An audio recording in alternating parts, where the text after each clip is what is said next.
नमस्कार दोस्तों, मैं Damodar Sharma Hindi GK today channel पर आपका स्वागत है। दोस्तों, आज बात करेंगे पिछले वीडियो से थोड़ा सा आगे चलकर। पिछले वीडियो में हमने बात की थी कि भारत में अरुणाचल प्रदेश और गुजरात में सूर्योदय में लगभग 2 घंटे का अंतर है। उससे आगे चर्चा करते हैं। मित्रों, आज बात करते हैं कर्क रेखा की बात करते हैं। कर्क रेखा को देखो दोस्तों, कर्क रेखा को इंग्लिश में बोला जाता है ट्रॉपिक ऑफ कैंसर के नाम से बोलते हैं। एग्जाम में सीधा सा पूछा जाएगा ट्रॉपिक ऑफ कैंसर क्या है, कर्क रेखा को ही बोलते हैं। ट्रॉपिक ऑफ कैंसर है कौन सी? देखो दोस्तों, ये 0 डिग्री अक्षांश रेखा, भूमध्य रेखा। इस भूमध्य रेखा के इधर 23.5 डिग्री है और इधर 23.5 डिग्री है। दोनों 23.5 डिग्री है। एक 23.5 उत्तर वाली को कर्क रेखा बोलते हैं, दक्षिण वाली को मकर रेखा बोलते हैं। अब आपके दिमाग में विचार आया होगा, इन तीनों के नाम क्यों दिए गए? कर्क रेखा, भूमध्य रेखा, मकर रेखा नाम क्यों दिया गया? क्योंकि सूर्य तीनों रेखा के बीच में ही रहता है हमेशा। ये तीनों कर्क और मकर, ये सूर्य की सीमा है दोस्तों। सूर्य कभी इनसे बाहर नहीं जाता है। आपको याद होगा, देखना कैसे बाहर नहीं जाता है। मान लो 21 जून को सूर्य कर्क रेखा पर सीधा चमकता है, सबको पता है इस बात का। जुलाई, अगस्त, सितंबर, 23 सितंबर को सूर्य भूमध्य रेखा पर सीधा चमकता है। अक्टूबर, नवंबर, 22 दिसंबर को सूर्य मकर रेखा पर सीधा चमकता है। फिर जनवरी, फरवरी, मार्च, 21 मार्च को सूर्य भूमध्य रेखा पर सीधा चमकता है। अप्रैल, मई, जून, 21 जून को सूर्य वापस कर्क पे आ जाता है। दोस्तों, ये सूर्य की सीमा होने के कारण इन तीनों के नाम है, कर्क रेखा, भूमध्य रेखा और मकर रेखा। अच्छा, कर्क रेखा की आप जब बात करोगे तो आप इसकी बातों को समझना। भूमध्य रेखा के 23.5 डिग्री उत्तरी अक्षांश रेखा है, इसे कर्क रेखा बोलते हैं। कर्क रेखा, भारत की बात करोगे, कर्क रेखा भारत के 8 राज्यों से गुजरती है। सीधी सी बात पूछेगा, कर्क रेखा भारत के कितने राज्यों से गुजरती है? कर्क रेखा भारत के 8 राज्यों से गुजरती है। कौन कौन से राज्य हैं दोस्तों? आप सबको पता होगा, गुजरात, राजस्थान,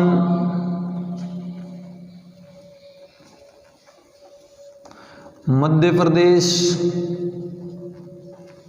छत्तीसगढ़, मध्य प्रदेश, छत्तीसगढ़,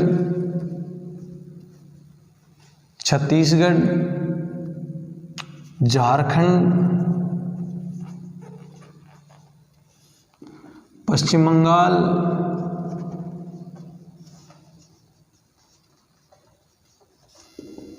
त्रिपुरा व मिजोरम। देखो दोस्तों, इनको ऐसे याद रख लेना, 8 राज्यों को ट्रिक से याद रखना। ऐसे तो याद रहेंगे नहीं, ऐसे याद रखना ट्रिक से। 6 मित्र जहाग पर मरे, जहाग पर मरे। देखो, छत्तीसगढ़, मिजोरम, त्रिपुरा, झारखंड, गुजरात, पश्चिम बंगाल, राजस्थान, मध्य प्रदेश। परीक्षा में ये पूछा जाएगा, निम्न में से किस राज्य से कर्क रेखा नहीं गुजरती है? हाँ में तो पूछेगा नहीं, ना में पूछेगा। किस राज्य से कर्क रेखा नहीं गुजरती है तो आप बता देना। ये ट्रिक याद रख लेना, इन राज्यों से कर्क रेखा गुजरती है और किसी राज्यों से नहीं गुजरती है। एक बार मानचित्र को देखना, कर्क रेखा भारत के इस प्रकार से गुजरती है, 8 राज्यों से गुजरती हुई चली जाती है, बीचों बीच 2 भागों में बांटती है। आप ये भी याद रखना दोस्तों, भारत को 2 भागों में बांटने वाली रेखा कौन सी है? कर्क रेखा है। कैसे बांटती है? उत्तरी भारत आता है शीतोष्ण कटिबंध में और दक्षिणी भारत आता है उष्ण कटिबंध में। जब आप अक्षांश पढ़ रहे थे उस समय आपको मैंने बताया था, अक्षांश रेखा के बीच की दूरी को कटिबंध कहा जाता है। उत्तरी भारत शीतोष्ण मतलब यहाँ गर्मी और सर्दी दोनों पड़ती है, और दक्षिणी भारत उष्ण मतलब केवल गर्मी पड़ती है। दक्षिणी भारत में कभी सर्दी नहीं पड़ती है, और इस भारत पंजाब, हरियाणा, राजस्थान, यूपी, बिहार, इसमें गर्मियों के साथ साथ सर्दी भी पड़ती है। तो भारत को 2 भागों में बांटती है कर्क रेखा। भारत के 8 राज्यों से गुजरती है दोस्तों। राज्यों को यूं याद रख लेना, 6 मित्र झाग पर मरे। अच्छा, कर्क रेखा की और बात करोगे, कर्क रेखा पर भारत का एकदम स्थित शहर आप सबको पता होगा कर्क रेखा पर भारत का एकदम स्थित शहर है, झारखंड की राजधानी है रांची। कर्क रेखा पर बिल्कुल एकदम स्थित शहर है, महेंद्र सिंह धोनी वाला रांची है जो झारखंड की राजधानी है, वो कर्क रेखा पर एकदम स्थित आपको शहर आपको मिलेगा। दोस्तों कर्क रेखा पर सूर्य चमकता है, सीधा चमकता है। 21 जून को सूर्य सीधा कर्क रेखा पर चमकता है, आपको सबको पता होगा। 21 जून को सूर्य सीधा चमकता है, किस रेखा पर? कर्क रेखा पर चमकता है। जब कर्क रेखा पर सीधा चमकेगा तो ये 21 जून है, उत्तरी गोलार्ध का सबसे बड़ा दिन होता है। मतलब अपने उत्तरी भारत का, उत्तरी गोलार्ध का सबसे बड़ा दिन 21 जून होता है। तो लगभग 13 घंटा 27 मिनट का दिन होता है, क्योंकि सूर्य इस दिन कर्क रेखा पर सीधा चमकता है। जब दिन बड़ा 21 जून तो रात ऑटोमेटिक छोटी हो जाएगी। भाई गर्मियों में दिन बड़े होते हैं, रात छोटी होती है, तो मतलब जून का महीना गर्मी है तो दिन बड़े हैं, रात छोटी है। उत्तरी गोलार्ध का सबसे बड़ा दिन है। जब बड़ा दिन हो गया, ये बड़ा दिन होने के कारण 21 जून को एक दिवस मनाया जाता है, आपको याद होगा तो 21 जून को विश्व योग दिवस मनाया जाता है। विश्व योग दिवस मनाया जाता है। 2015 में ये योग दिवस मनाना शुरू किया था 21 जून को। हर वर्ष 21 जून को विश्व योग दिवस मनाया जाता है दोस्तों। तो आप इसकी बातों को समझना, कर्क रेखा की बातें हैं। कर्क रेखा, अब एक बात और देखना, मानचित्र की तरफ आना। आपने कल समझा था कि भारत का जो मानक समय 82.5 डिग्री है, पूर्वी देशांतर रेखा है, ये 5 राज्यों से गुजरती है। मानक समय लिया गया 82.5 डिग्री से। अब ये कर्क रेखा को भी काटती है। दोस्तों हमेशा याद रखना, 82.5 डिग्री और कर्क रेखा दोनों आपस में काटती है, सरगुजा में काटती है। और सरगुजा पड़ता है छत्तीसगढ़ में पड़ता है, जहाँ पर दोनों आपस में काट देती है। मतलब 82.5 डिग्री IST और कर्क रेखा दोनों कहाँ काटती है? सरगुजा छत्तीसगढ़ में काटती है। दोस्तों जो ही कर्क रेखा की बात है, आप एक बार इसका स्क्रीनशॉट ले लेना, आपको समझ में आएगी। कर्क रेखा के बाद में बात करते हैं मकर रेखा की और चर्चा करते हैं। दोस्तों कर्क रेखा भारत के 8 राज्यों से गुजरती है, लेकिन मकर रेखा की जब आप बात करोगे, मकर रेखा भारत से तो गुजरती नहीं है। देखो दोस्तों, मकर रेखा, और मकर रेखा को बोला जाता है ट्रॉपिक ऑफ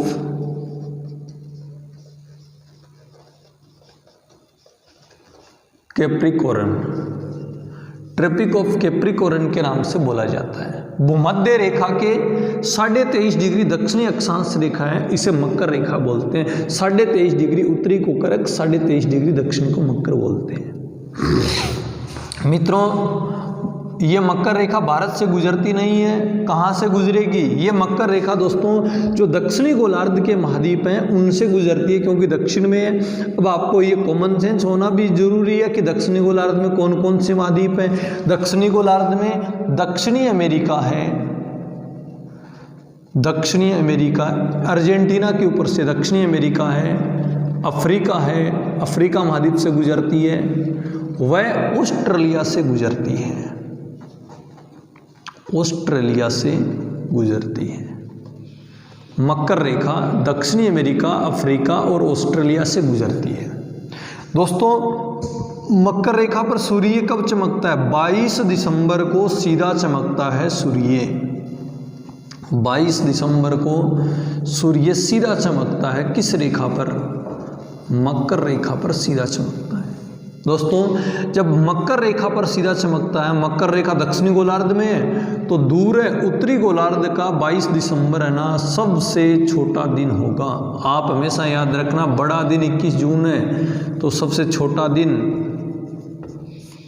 22 दिसंबर है उत्तरी गोलार्ध का। दोस्तों देखो, जब सूर्य यहाँ चमकेगा, मकर रेखा पर सीधा चमकेगा, तो कर्क रेखा की तरफ सूर्य की तिरछी किरणें जाएगी, और अपने दिसंबर के महीने में सर्दी जो पड़ती है क्योंकि सूर्य मकर रेखा पर होता है। अब दिसंबर जो ही निकलेगा 14 जनवरी आएगी मकर संक्रांति, और मकर संक्रांति का मतलब है सूर्य मकर राशि को छोड़ देता है, कर्क रेखा की ओर आगे बढ़ जाता है। तो 14 जनवरी के बाद धीरे धीरे अपने दिन बड़े होने लग जाते हैं, रात छोटी होने लग जाती है, और यहाँ तक 14 जनवरी तक रात बड़ी होती है, दिन छोटे होते हैं, उसके बाद दिन बड़े रात छोटी होने लग जाती है, क्योंकि उत्तरी गोलार्ध का सबसे छोटा दिन होता है 22 दिसंबर होता है। दोस्तों आपने ये पढ़ा होगा कि अक्षांश रेखा के बीच की दूरी को कटिबंध कहा जाता है। दोस्तों देखो समझना कटिबंध किस प्रकार के हैं, मानचित्र पर देखना, कर्क रेखा और मकर रेखा है, इनके बीच को बोला जाता है उष्ण कटिबंध कहा जाता है। हमेशा परीक्षा आपको पूछती है, परीक्षा में कई बार पूछा जाता है कि 23.5 डिग्री उत्तरी और 23.5 डिग्री दक्षिणी के बीच को क्या बोला जाता है, उष्ण कटिबंध। अब आपके दिमाग में आता है क्यों बोला जाता है, क्योंकि सूर्य इन तीनों के बीच में होता है और सूर्य सीधा चमकता है इन तीनों के बीच में, गर्मी ज़्यादा पड़ती है, गर्मी रहती है इनके बीच में। आपने पढ़ा होगा अफ्रीका महाद्वीप दुनिया का सबसे गर्म महाद्वीप है, क्योंकि अफ्रीका में से ये कर्क रेखा, भूमध्य रेखा, मकर गुजरती है, तीनों गुजरती है। अच्छा दोस्तों ये भी याद रखना 23.5 से ऊपर 66.5 डिग्री अक्षांश रेखा है, 66.5 डिग्री, और इसका नाम है उत्तरी आर्कटिक वृत्त रेखा के नाम से बोला जाता है। और इधर एक रेखा है 66.5 डिग्री दक्षिणी, इसे बोला जाता है दक्षिणी अंटार्कटिका वृत्त रेखा के नाम से बोला जाता है। दोस्तों 23.5 से 66.5 के बीच को बोला जाता है शीतोष्ण कटिबंध, शीतोष्ण कटिबंध कहा जाता है 23.5 से 66.5 के बीच को। क्यों बोला जाता है ये भी कारण समझना, इधर भी शीतोष्ण कटिबंध है, 23.5 से 66.5 के बीच को शीतोष्ण कटिबंध कहा जाता है। दोस्तों समझना कर्क रेखा पर सूर्य 21 जून को सीधा चमकता तो यहाँ गर्मी पड़ती है, जब सूर्य 22 दिसंबर को मकर पे चमकेगा तो यहाँ सर्दी पड़ेगी। शीतोष्ण, शीत प्लस उष्ण मतलब गर्मी और सर्दी। जब सूर्य कर्क पे है तो यहाँ सर्दी है, जब सूर्य मकर रेखा पर है तो यहाँ गर्मी पड़ती है, तो गर्मी और सर्दी दोनों पड़ती है। ये उत्तरी भारत शीतोष्ण कटिबंध में, दक्षिणी भारत उष्ण कटिबंध में है। दोस्तों 66.5 से 90 डिग्री, 66 से 90 डिग्री तक सूर्य की किरणें यहाँ ध्रुवों पर तिरछी पड़ती है, दोनों तरफ कटिबंध है, शीत कटिबंध है। तो 66.5 से 90 डिग्री के बीच को बोला जाता है शीत कटिबंध के नाम से बोला जाता है, इधर भी शीत कटिबंध है। इस प्रकार से दोस्तों अक्षांश रेखा के बीच की दूरी को कटिबंध कहा जाता है। देखो 23.5 से 23.5 के बीच में उष्ण कटिबंध है, 23.5 से 66 के बीच में शीतोष्ण है, 66 से 90 के बीच में शीत कटिबंध है। कटिबंधों का निर्धारण इस प्रकार से किया जाता है, जब आप महाद्वीप पढ़ोगे तो महाद्वीपों में अलग अलग घास के मैदान ये काम आएंगे। महाद्वीपों में अफ्रीका में उष्ण कटिबंधीय घास के मैदान को सवाना बोलते हैं, और अफ्रीका में शीतोष्ण कटिबंधीय घास के मैदान को वेल्स कहा जाता है। मतलब अलग अलग घास के मैदान को अलग अलग कहा जाता है। तो दोस्तों कटिबंध आपको समझने होंगे, कटिबंध से आपको ज्योग्राफी समझ में आएगी अच्छी। दोस्तों एक बात और याद रखना, ये तीनों रेखाएं कर्क रेखा, भूमध्य रेखा, मकर रेखा, ये तीनों रेखाएं किस महाद्वीप से गुजरती है? ये तीनों रेखाएं अफ्रीका महाद्वीप से गुजरती है। अफ्रीका महाद्वीप दोस्तों इस प्रकार से बनेगा, देखो एक बार देखना,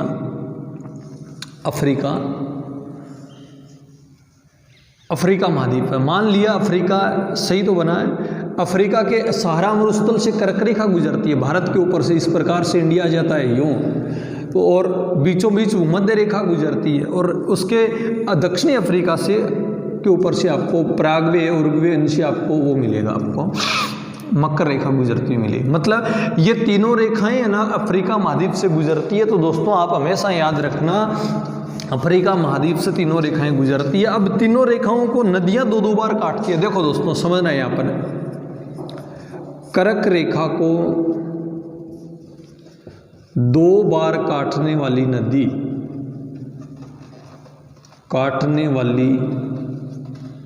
नदी कौन सी हो सकती है? माही नदी है और राजस्थान में काटती है। कहाँ काटती है दोस्तों? राजस्थान में काटती है। आप यूँ समझना, राजस्थान का दक्षिणतम राजस्थान इस प्रकार से फैला होगा, डूंगरपुर है, बांसवाड़ा है, प्रतापगढ़ है, इधर चित्तौड़गढ़ आ जाता है, उदयपुर आ जाता है। मित्रों, माही नदी मध्य प्रदेश से निकल के आती है। मध्य प्रदेश में करकरे का डूंगरपुर के चीखली गाँव से बांसवाड़ा के बीचों बीच है। तो खंदू गाँव बांसवाड़ा से माही प्रवेश करती है, बांसवाड़ा जाती है, प्रतापगढ़ जाती है, वापस डूंगरपुर आती है और डूंगरपुर आकर के खंबात की खाड़ी में गिर जाती है।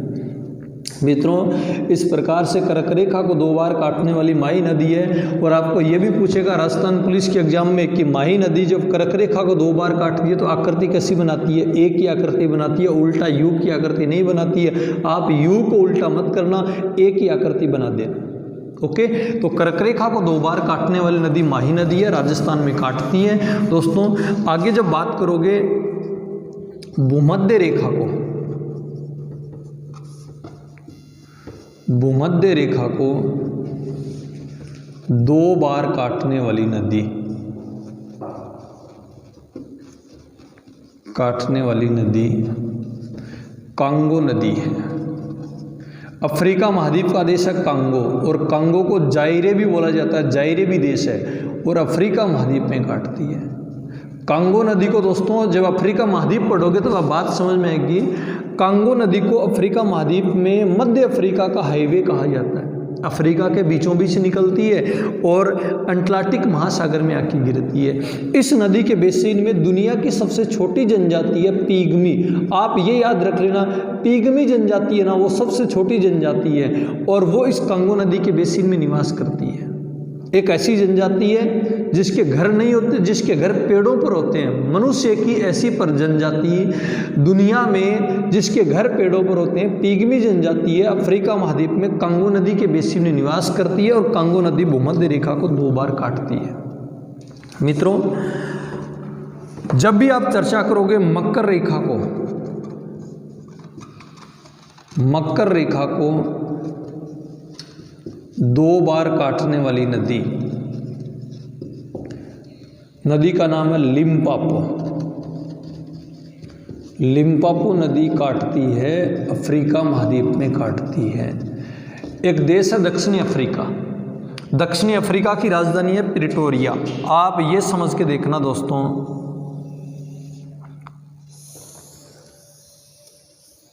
ये समझ के देखना, कर्क रेखा जाती है इस प्रकार से, ये भारत के इस प्रकार से इंडिया आ जाता है। इधर हिंद महासागर है, हिंद महासागर है, इधर अटलांटिक महासागर, अंध महासागर है। यहाँ पर भूमध्य रेखा गुजरती है और मकर रेखा गुजरती है।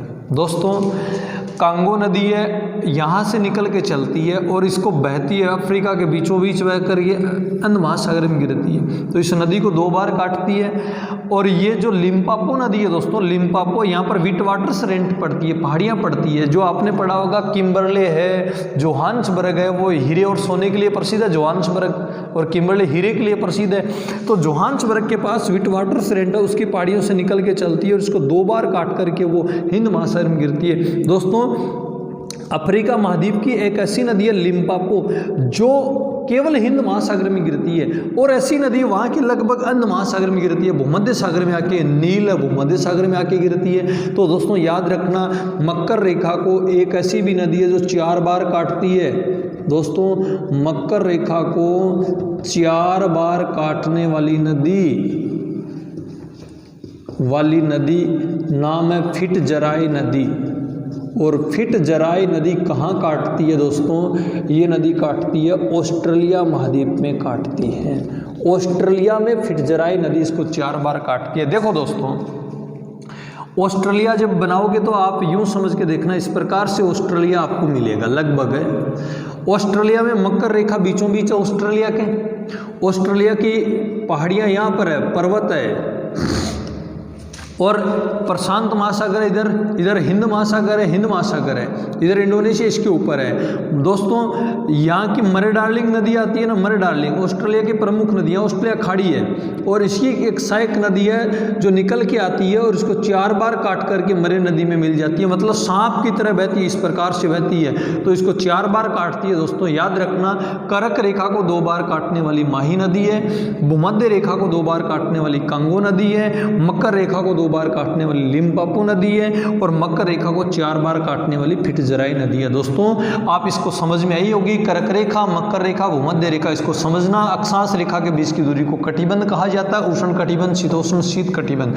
कर्क रेखा भारत के 8 राज्यों से गुजरती है, तो आप इसको समझना। मकर रेखा किस प्रकार से गुजरती है इसको समझना और आगे चर्चा करते हैं। ओके।